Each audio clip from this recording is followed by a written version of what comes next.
Sacrifice.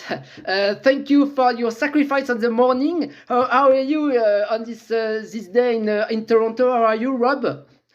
Yes, this is Rob here. Yeah, having a good day so far. Good to meet you, Fred.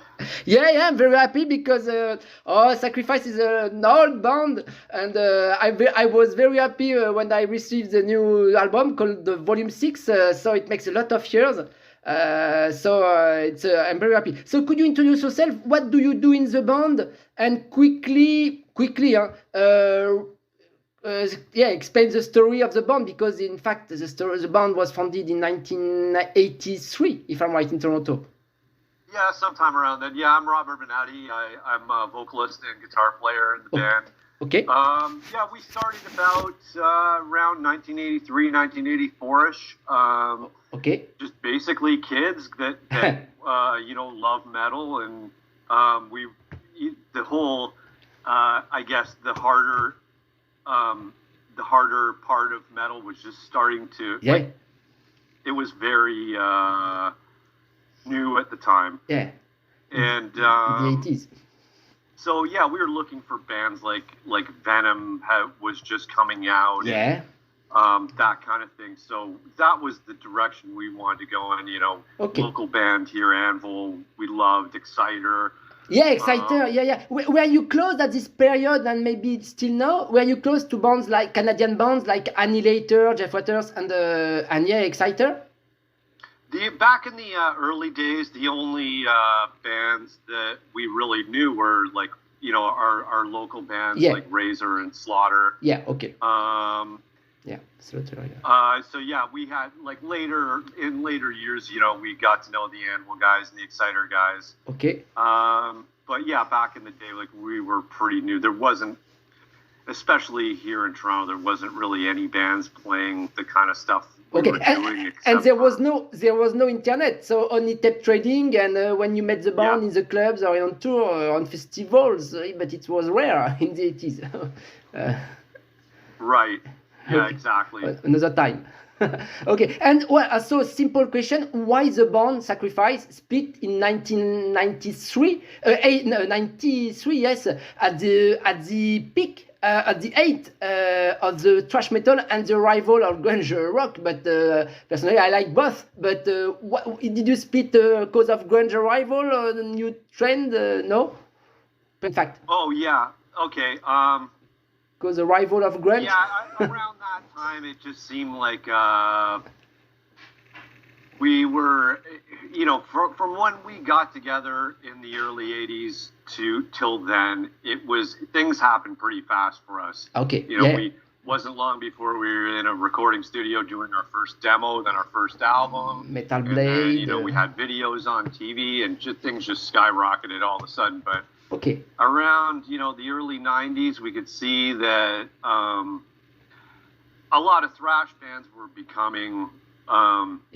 Seemed like everybody was trying to chase Metallica's success, and Slayer. The music had become, I guess not what it started as being. So we could see thrash was on the decline. Yeah. The last tour we did with Death in the U.S. With Death, you said, excuse me, Rob.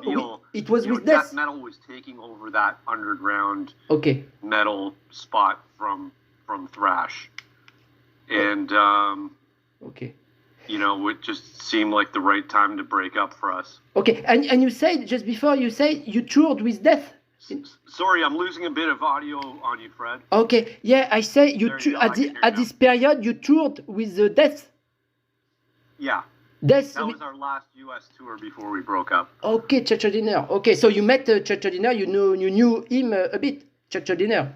Yeah, we knew him actually. He lived in Toronto for a little while. He joined the band Slaughter for a very short time, maybe 2-3 weeks. Okay. And I ended up going back to Florida. But yeah, I mean, a lot of bands like us from back then, we were in a lot of instances we were tape trading with these bands. None of us had albums out yet, so we all kind of knew each other a little bit. Okay.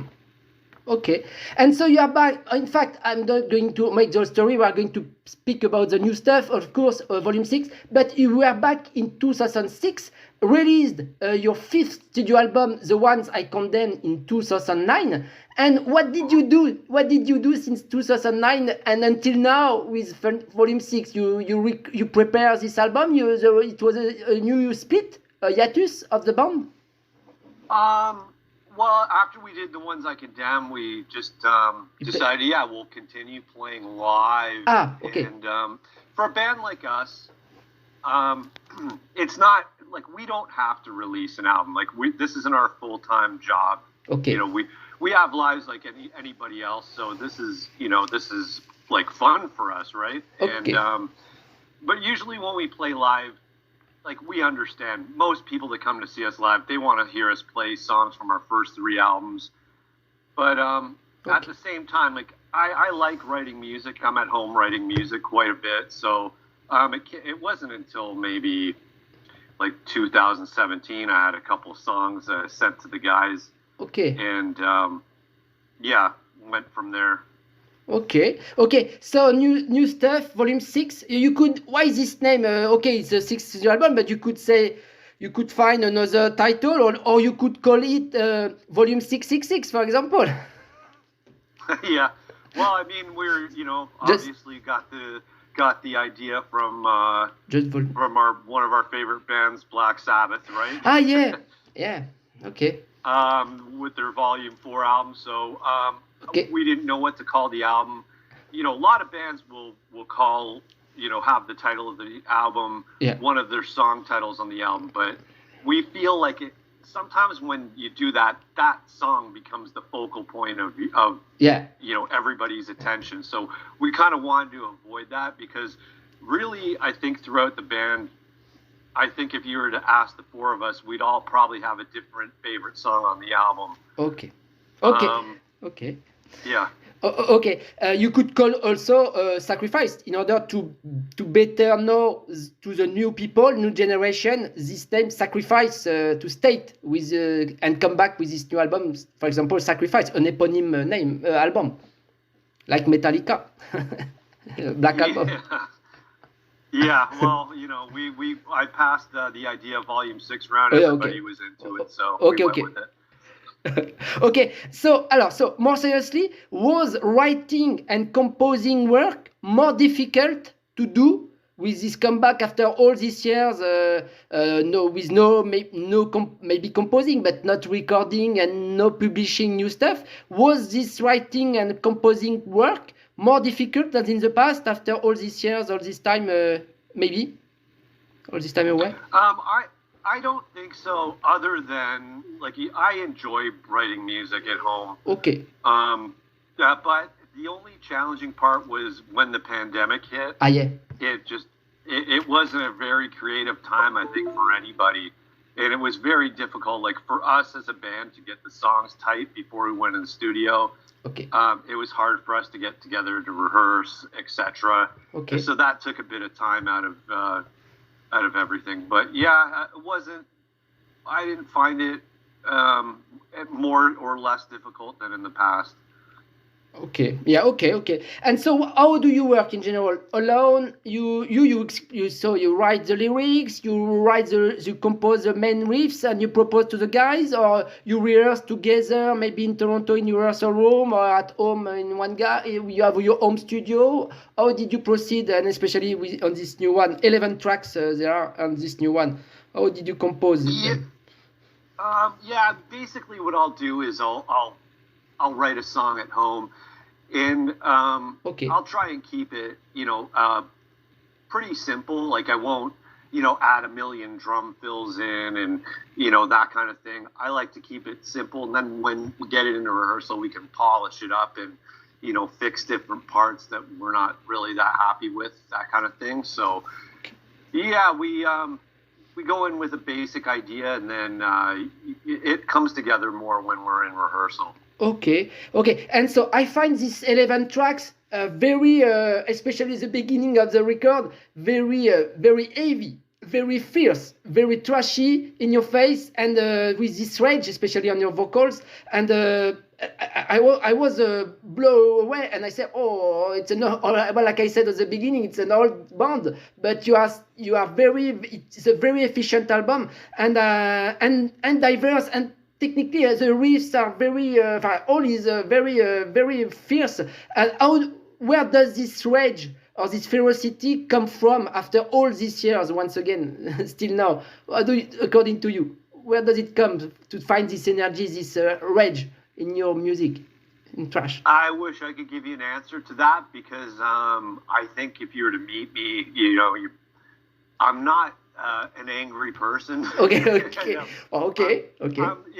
I'm it's a catharsis.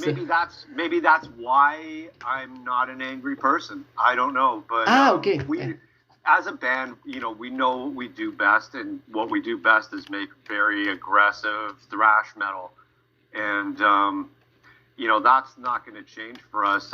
I couldn't see us ever making a complete left turn and playing something else. Okay. We know what we do best, and that's where we want to go when we're writing music.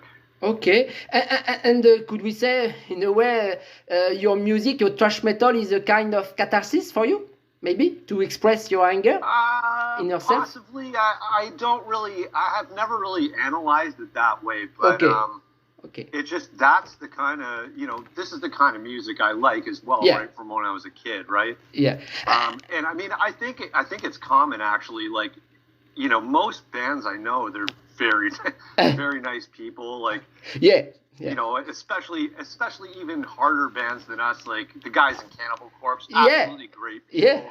Very nice people. I mean, it's pretty much across the board with bands that play this kind of stuff. It's their personalities don't often reflect what they play. Yeah, you're right. For example, John Scorpio Fisher or Paul or Alex, but George is a sweet bear. Bear. They're all great guys. Bear. Absolutely. A sweet bear. Okay. He made both pictures on internet with toys, etc., like babies and a bear. Exactly. Just to fun to sweat to show that he's a normal person. normal. Okay, he doesn't kill anybody. Just drawing and on the cover artworks. But sometimes they have still problems of censorship, in Germany or in Asia, there are still problems. Okay, I find some influences. No, I can't say it's influences because you are contemporary band, but of soda, of thrash metal from Germany, from Europe, and also from America, Exodus, some stuff like that. So it's your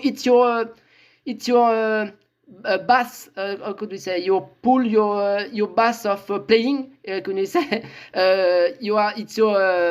all this band, it's your family, you can say. Sodom, Exodus, Destruction, you say Venom, etc. You are very familiar to these bands, and I can say we can find these same influences, these same roots. Maybe. Yeah, I think we all the bands that started from back then, I think we all had the same kind of influences, in the 80s, the early bands that first came up. I mean, for vocalists, like, I think a lot of us were, mainly trying to do our best Kronos impersonation from Venom, right? Yeah. Okay. That was, that band was very influential on all of us that started back then. Okay. So, I think we all started out with common influences. Yeah. Okay. Be careful. Now you have two Venoms, Venom Inc. And Venom. Two bands. Right. Okay. So on internet, I only found one lyrical video for the song Antidote of Poison. If I remember, it's the second track of the... No, it's the second track of the album. Track. But I was a bit surprised not to find more stuff, more video to promote this new album, Volume 6. Maybe they are coming. Are you plans for that? Because I just find this good lyrical video, Antidote of Poison, but you don't shoot live stuff, or when we can see the band, or with a storyboard, like a small movie, to promote this, because on internet now it's very, you have to put a lot of singles, video singles, etc., to promote your music. I'm wrong, I'm right, are the plans? You won't have to wait long because there's a new one coming out on Monday. Okay. For which song? So, Missile. Missiles. Which is the third song. Yeah, very heavy stuff. Okay. And we can see you in this video. You in the band? No, it's very difficult for us to do things like that because we live very far from each other. We're like Gus, the drummer, and myself. We live here in the Toronto area, but Joe on guitars, he lives in Detroit, Michigan. Okay. And our bass player Scott, he lives in Vancouver, which is on the complete other side of the continent. Okay. I understand. Okay, but I have to, because sometimes I prefer to see the band playing. It's. Well, that might come at some point. Who knows? Yeah. But on internet, with virtuality, you can put a lot of things with a green screen. Like. Yeah, I don't know if that's our kind of thing, but. New technologies. Okay, so a new video coming from Missiles. Okay, Missile. The theme, the topic. I don't know if you understand the theme. The topic of war is very present. There is a song, Your Hunger for War. Missile, we just said. War, it's a very important thematic. What's happening in the world nowadays. Maybe you don't care. You care war with America by Trump, or what? For example, us in Europe with Russia, Ukraine. There are a lot of wars in the world.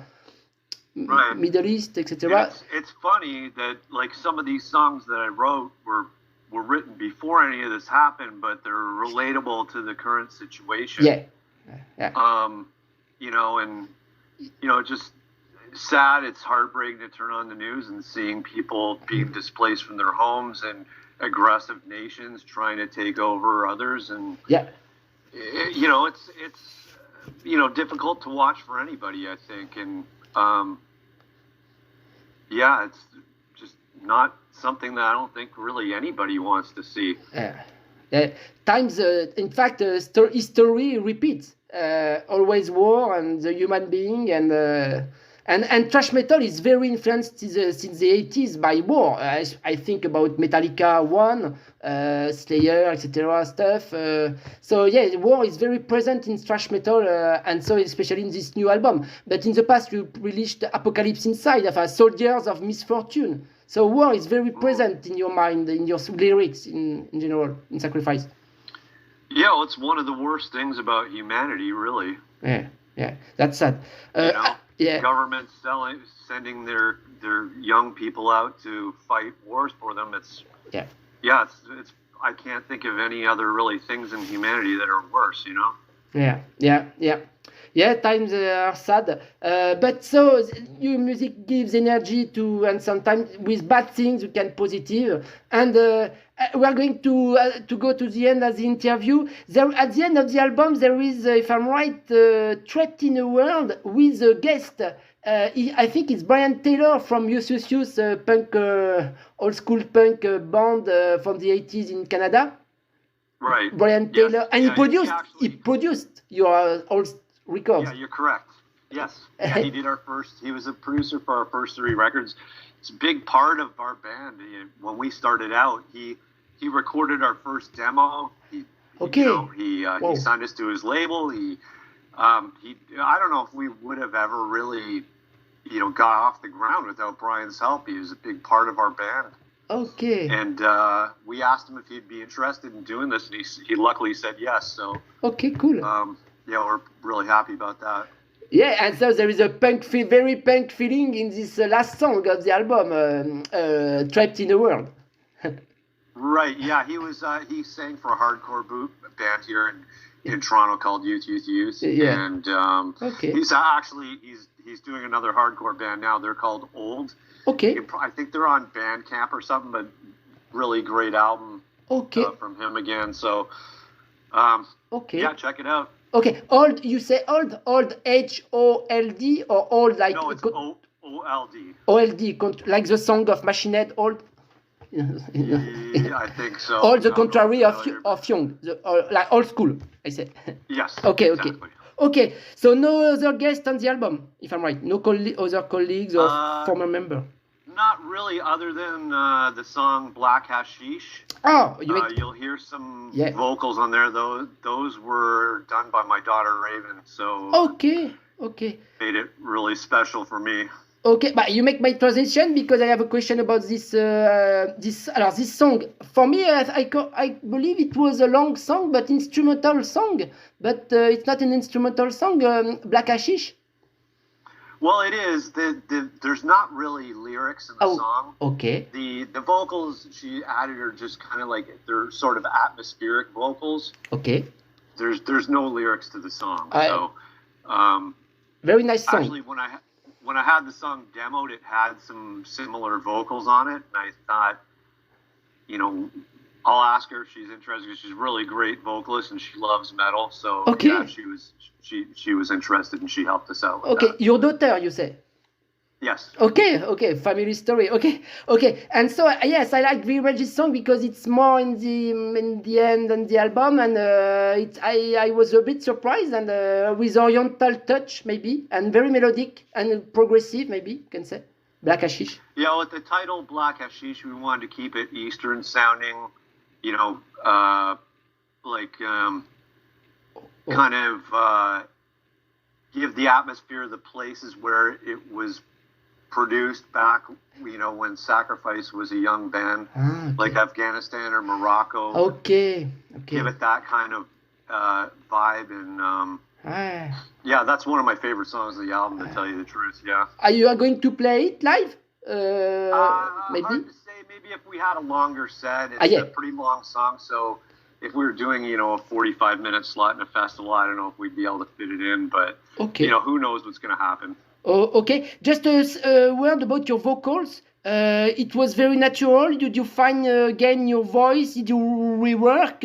Maybe teach? You take vocal lessons? No, it's very after so many years, no recording albums, like we said. It was very natural for you to your voice to have these vocals very efficient on the album because I was a bit surprised.